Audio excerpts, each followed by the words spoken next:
Assalamualaikum warahmatullahi wabarakatuh. Selamat pagi anak-anak, bagaimana kabarnya? Semoga kalian dalam keadaan sehat, bahagia, dan selalu semangat untuk belajar.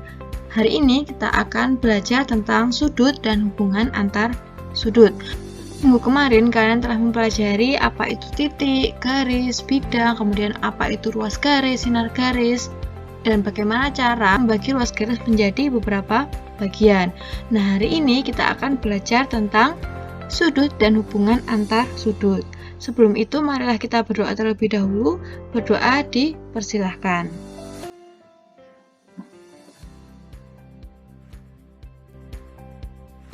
Apa yang akan kita pelajari hari ini?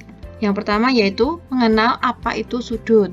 Kemudian yang kedua adalah mengenal jenis-jenis sudut. Yang ketiga, hubungan antar sudut dan menyelesaikan masalah terkait hubungan antar sudut. Nah, langsung dari yang pertama ya, kita akan belajar tentang apa itu sudut. Kalian pastinya sudah belajar ya, sudah mengenal apa itu sudut saat di bangku sekolah dasar. Kita ingat kembali ya, apa itu yang dimaksud dengan sudut. Misal, ibu memiliki sinar garis PB. Masih ingat ya, sinar garis itu bagian dari garis yang memiliki titik pangkal dan panjangnya tak terbatas di salah satu arah. Kemudian ibu juga punya sinar garis PB. Nah, sinar garis PA dan sinar garis PB ini mereka bertemu di satu titik, yaitu titik P, titik pangkalnya.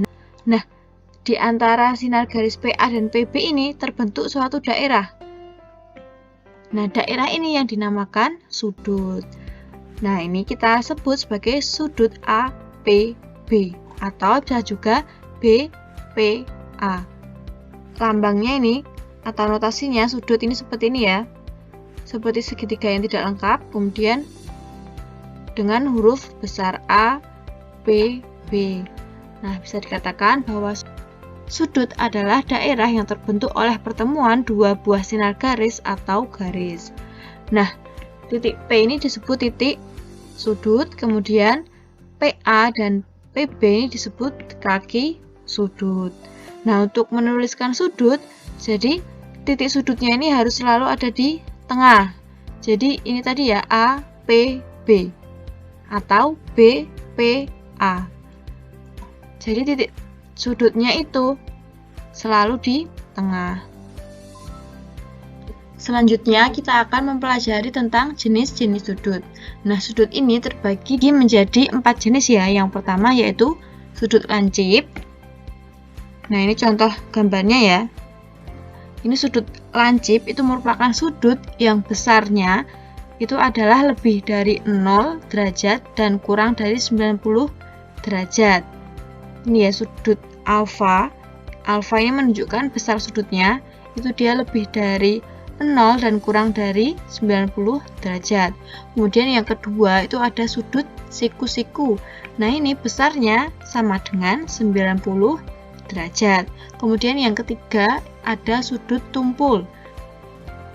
Sudut tumpul adalah sudut yang besarnya yaitu lebih dari 90 derajat dan kurang dari 180 derajat. Sini ada yang terakhir yaitu sudut lurus. Sudut lurus adalah sudut yang besarnya sama dengan 180 derajat. Kemudian yang ketiga, kita akan mengenal atau mempelajari hubungan antar sudut. Ada 3, yaitu yang pertama berpenyiku atau komplement, yang kedua yaitu berpelurus atau suplemen, dan yang ketiga adalah bertolak belakang. Akan kita pelajari satu persatu ya. Mulai dari yang sudut berpenyiku. Nah, sudut berpenyiku ini juga disebut sudut komplement. Ini ya untuk mengingat-ingat berpenyiku ini ada huruf K ya. Nah, komplement juga diawali dengan huruf K. Jadi berpenyiku itu sama dengan komplement. Nah, perhatikan gambar ini ya, ada sinar garis KL, kemudian ada sinar garis LM dan sinar garis LN. Nah, antara sinar garis KL dan sinar garis LN ini mereka membentuk sudut 90 derajat atau sudut siku-siku. Nah, kemudian di antara sinar garis KL dan sinar garis LN ini kan ada sinar garis LM. Sehingga terdapat dua buah sudut yang dapat terbentuk, yaitu yang pertama ini ya sudutnya ini, yaitu sudut KLM. Kemudian yang kedua yaitu sudut MLN. Nah, ini jika kita gabungkan kan akan membentuk sudut siku-siku kan, membentuk sudut ini ya KLN.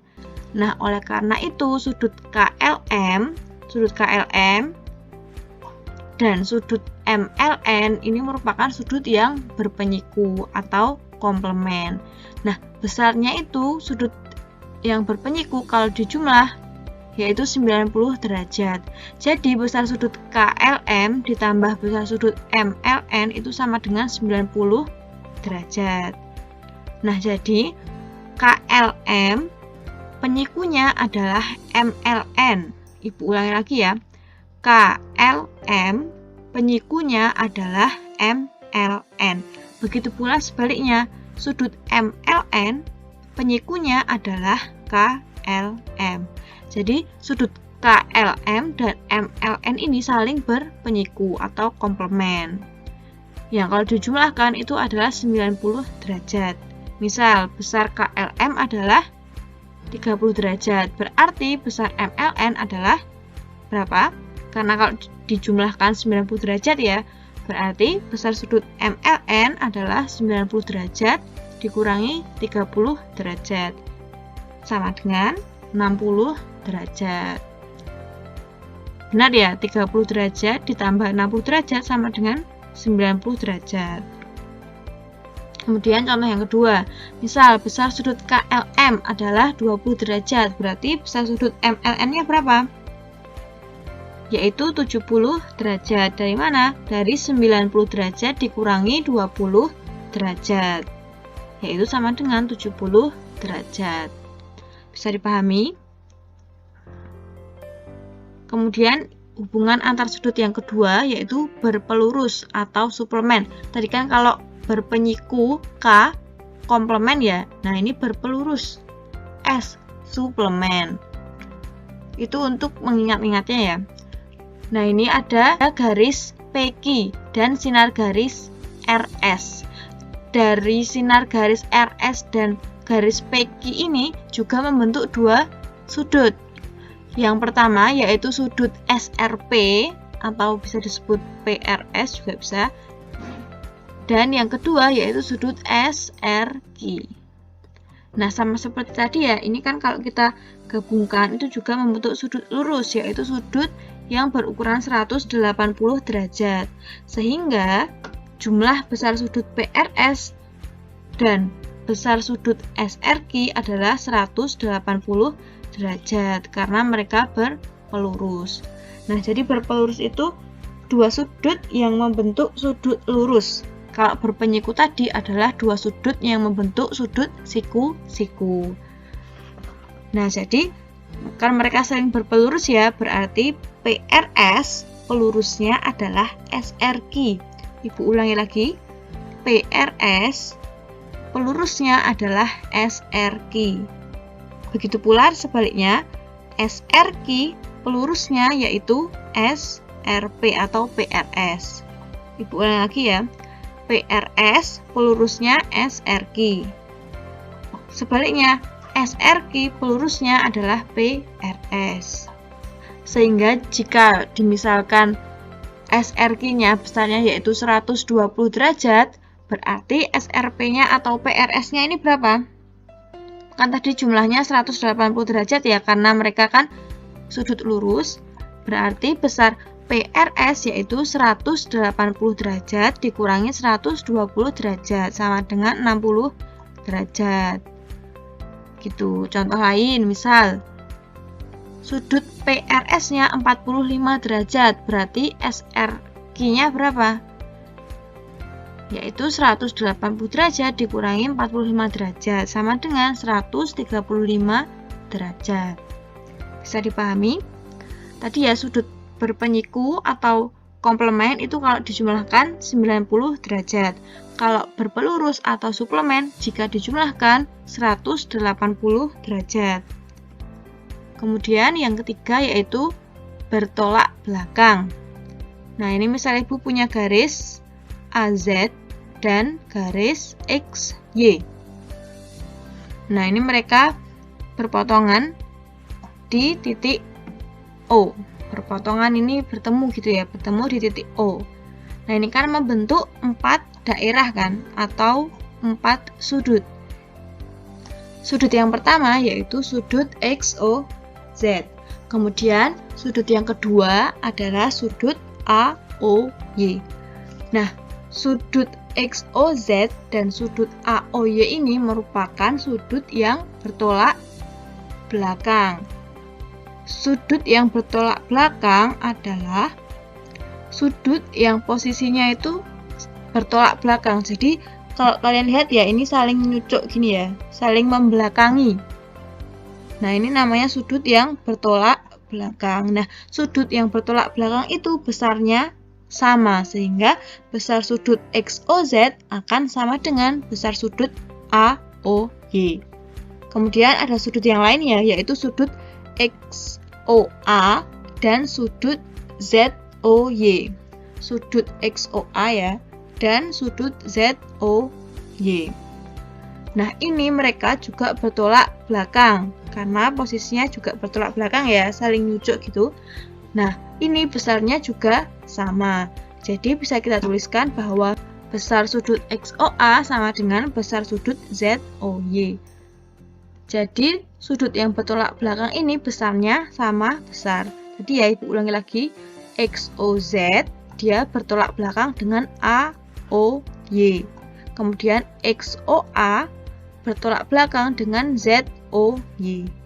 Nah, contoh, misal XOZ besarnya 80 derajat. Berarti sudut AOY, nah ini kan bertolak belakang.